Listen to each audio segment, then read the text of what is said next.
I'm Leanne Spencer. I'm a keynote speaker, an author. I've been in the wellbeing space for about 12 years now, and I've got 13 qualifications in exercise and nutrition.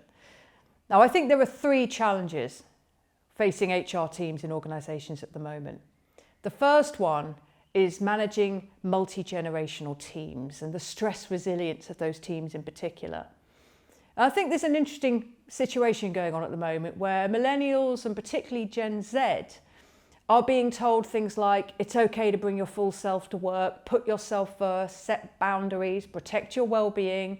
You know, they jump onto LinkedIn and they see people promoting what a great company they work for because they got given a duvet day. And I think all of that's great. But the challenge is when they actually come into some workplaces, then the message they're receiving may not match that. You know, organisations still need to have a high performance culture. Business needs to get done. Somebody needs to do that work. So how do we reconcile those two things? You know, the expectations of younger generations against the realities of doing business.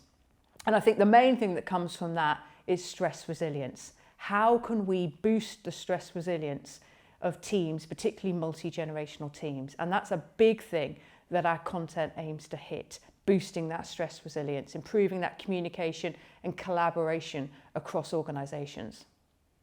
Second challenge faced by organisations is how to increase belonging, trust and connection.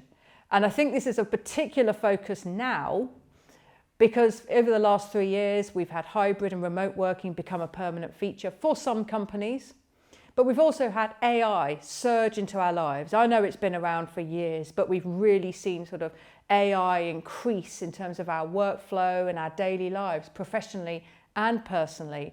So what does that mean for our personal relationships? What does that mean for our ability to connect with real human beings, to build that sense of belonging? And that, I think, is going to be a huge challenge. And part of our content, you know, the keynotes and masterclasses that we deliver address that issue. I think social relationships and human connection will be the next frontier of well-being. And the third challenge I think organisations face at the moment is how to balance well-being and, if you like, work-life balance with a high-performance culture. And that's something I hear about a lot. And fundamentally, I think a high-performance culture is built around this idea of cadence. It isn't built around the idea that we have to perform at our maximum all the time. I simply don't think that is sustainable. Some of us may be able to do it for longer than others, but ultimately, in the medium to long term, that isn't sustainable. So a lot of the content that we develop in keynotes and masterclasses is around this idea of cadence, helping people understand that we can identify predictable events in the business, but also in people's personal lives. We can then get those done and get those critical little bits of recovery in before we go again. And that's how we balance energy, mood, motivation. It's how we improve the stress resilience of our teams, not by telling them they have to perform at high level all year round, but instead helping them identify the really peak moments within the business and helping them prepare for those, getting that little bit of recovery in before we go again. And that's what we call cadence. Find out more at leannespencer.co.uk.